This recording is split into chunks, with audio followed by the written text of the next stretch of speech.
Hi, and welcome to another video on absolute values. In this one, we're going to look at solving absolute value inequalities. And when it's all said and done, you should be able to solve an absolute value inequality. And what I'm going to do is I'm just going to start out with I'll call it a simple inequality here.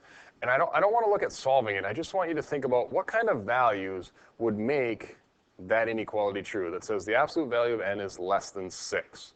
So maybe push pause and write down some of the answers that you think would be solutions. Now I'm going to start going through just some numbers that I think that will make it true. A lot of us like to start with 5. Absolute value of 5 is less than 6 because 5 is less than 6. Or I could go with 4 and 3 and 2 and 1 and 0. So if I start putting those on here, 5 works, 4, 3, 2, 1, 0. Do I just keep going forever and ever in that direction? Well, let's see. If I put negative 1 in there, absolute value of negative 1 is 1. 1 is still less than 6. How about the absolute, maybe I should write that down, then we have negative 1. How about negative 2? Put that into my inequality. Yep, that makes it true. Negative 3, absolute value of it is 3, so that's still less. Absolute value of this is 4, that's still less than 6. Absolute value of that still works. If I come out here to like negative 5.9, that's going to work. So I have negative 2, I put negative 3, negative 4, negative 5, I put negative 5.9. I could go to the other side and go up to 5.9, maybe somewhere in there. That's still going to work in there. But if I go just a little bit farther to the right to like 6.1, well, that one doesn't work, so I'm going to get rid of that from my number line. If I keep going a little bit farther here and get to negative 6.5, say, well, the absolute value of negative 6.5, nope, that one doesn't work because that's going to be a positive 6.5, and that's not less than 6. So I got to get rid of that one. So I look at that, and it looks like I have all of these numbers that are going to go from negative 6 all the way up here to positive 6. Now, would we include 6? No, so we probably have to go like this and like this. So that's my first take on that inequality. Now, my second one is I'm going to look at that inequality a little bit different. Not just what are the solutions, but what does that inequality actually mean? So I think back to what absolute value means. And absolute value, remember, is talking about distance from 0. So here, this is saying I have some variable n that is, or I have a distance, n is from 0, that has to be less than 6. So I come back and I go, well, my starting point then is at 0. And what numbers are less than 6 away? Well, if I went out here 6 units this way, all of these numbers in here are less than 6 away from 0. If I went the other way, if I went 6 units this way, all of these numbers in here are less than 6 away. And again, I come up with, well, we're not going to include negative 6 or 6. And I end up with a graph that looks like that, which then brings me to this question. Is this an and or is this an or compound inequality? So if we think back to the way that most of our ands or most of our ors look, this one is looking like an and compound inequality. Now, compound meaning we have two inequalities that we've basically put together to look like one in this absolute value. Now think about that. So I'm going to look at this, and if I look at starting on the left and going to the right, that one really says that n in this case is greater than negative 6. Since it's an and, we'd have an and in here. And then if I come back here and look at this going the other direction, now I have n is less than 6. And those would be the two inequalities that came out of that absolute value inequality. Let's go the other way. Now I have the absolute value of w is greater than 4. And again, what are some solutions to this inequality? Maybe you push pause, write down some numbers that you think are solutions, and then push play again, and I'll go through the ones that I look at as being solutions. So I want numbers now that have an absolute value that's bigger than 4. So I'm just going to start with positive numbers, because that's where I like to start. Well, 5, absolute value of 5 is greater than 4. Or 6, or 7, 8, 9, 10, so on and so forth.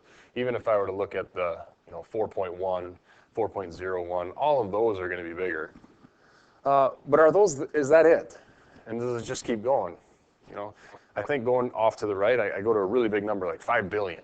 Well, the absolute value of 5 billion is 5 billion, and that's still greater than 4. So yes, this is looking like it's just going to keep going that direction. But are there any other numbers? Well, the answer is yes. I come over here, and if I put in, say, -5, the absolute value of -5 is 5, which is greater than 4. That works.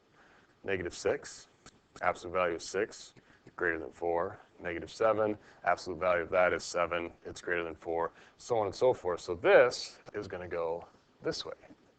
But how about a number like -1? Would that work? If I put -1 in there, absolute value of -1 is 1. Is 1 greater than 4?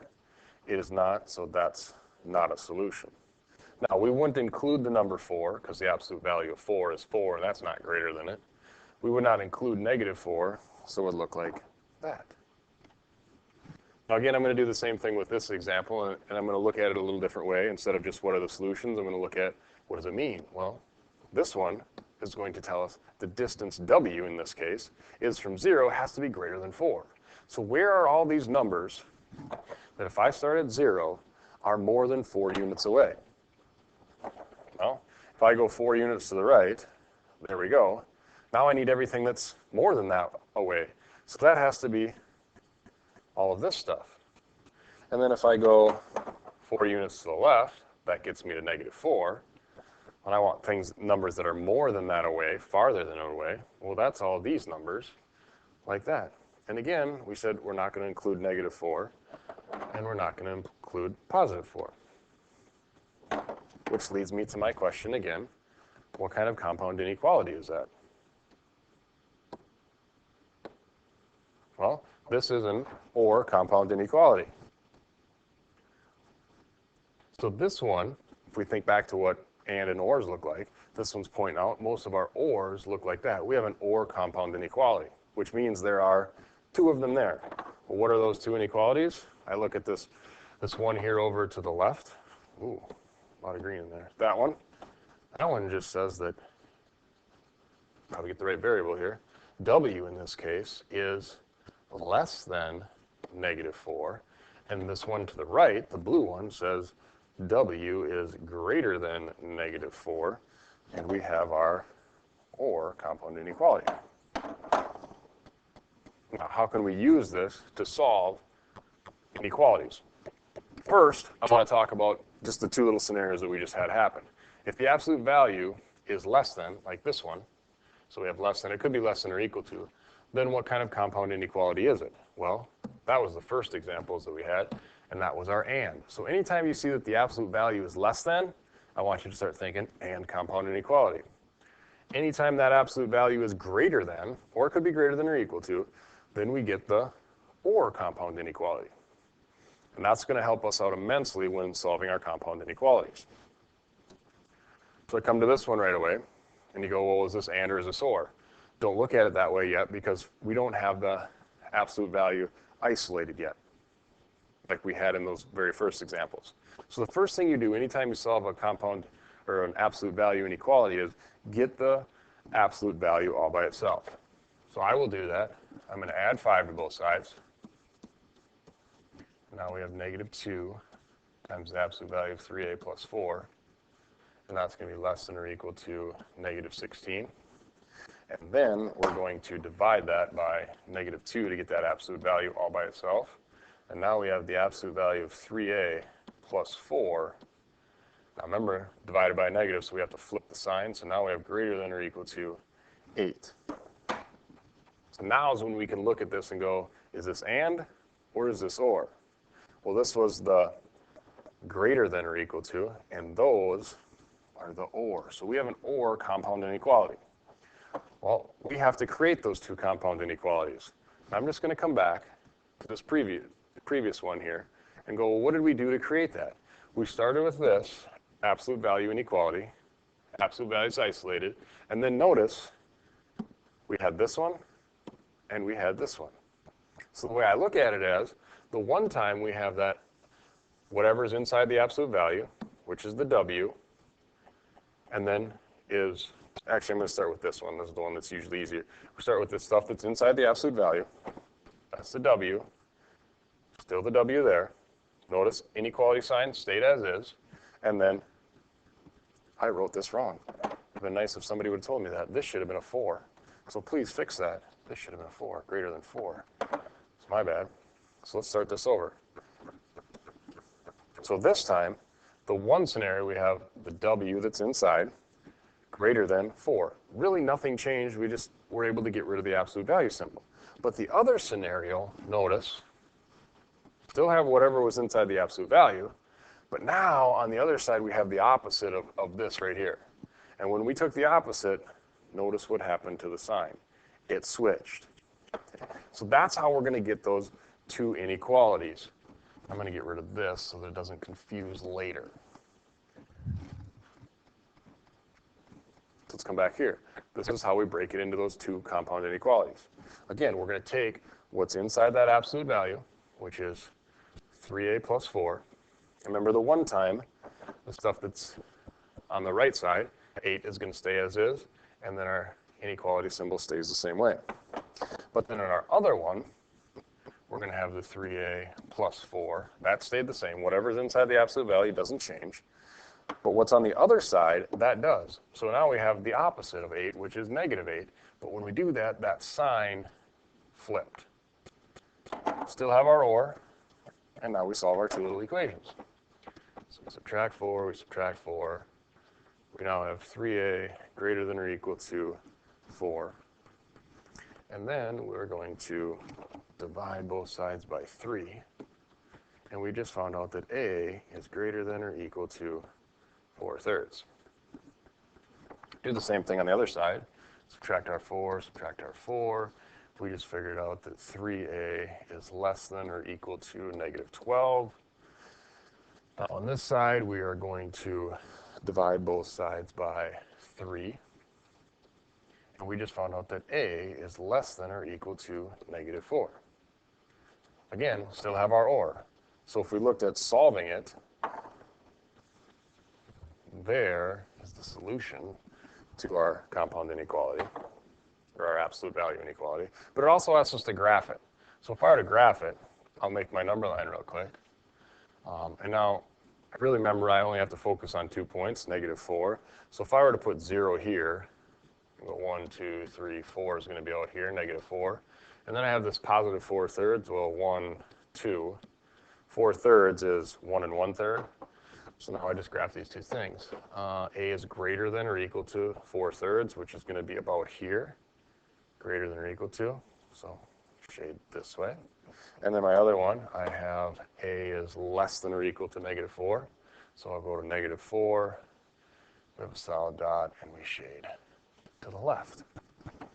And we have solved and graphed that original absolute value inequality, which was kind of messy, and it takes a lot of steps to break it down and get to our solution. Now, one more. This one, not any different. First, isolate the absolute value. So I'm going to subtract 7 from both sides.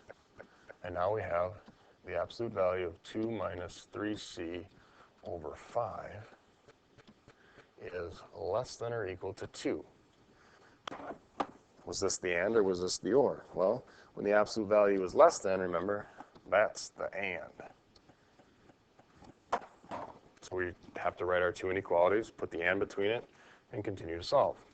So again, remember, to do this, we're going to take everything that's inside the absolute value. And, so the stuff inside the absolute value is 2 minus 3c over 5. And the one time we just leave what's on the right side, which is 2. Sign stays as is. The other scenario, we take what's inside the absolute value symbol. But then we have to change, actually, you know what? Let's do this. Let's do it in a different color. Let's make that one green. We have to change the sign on the other side, that part, to a negative. And then remember, we have to flip the sign. Still have our and we solve these two little equations. A little bit messier because they have fractions, but that's okay. We can do it. So I'm going to multiply both sides by 5. And now I have 2 minus 3c less than or equal to 10. I I'm now going to subtract 2 from both sides. Need a little more room. Now we have negative 3c less than or equal to 8. And then we divide by negative 3. Now remember, when we divide by a negative in an inequality, we have to flip the sign. So it now becomes greater than or equal to. I'm just going to leave it as a fraction of negative 8/3. Now let's go solve our other one. Again, multiply both sides by 5 to get rid of the fraction. Now we have 2 minus 3c is greater than or equal to negative 10. This is a minus sign here. I'm going to, again, subtract 2 from both sides. Now we have negative 3c greater than or equal to negative 12. And then finish it out by dividing by negative 3. And we just found out that c is less than or equal to 4. Again, remember that we had an and compound inequality. And if it's an and, I want to put this together as that kind of one scrunched compound inequality. And when we do that, we start with the smaller number, which in this case is the negative 8/3. So negative 8/3. Now, if I'm reading backwards, it would say less than or equal to, and then our c.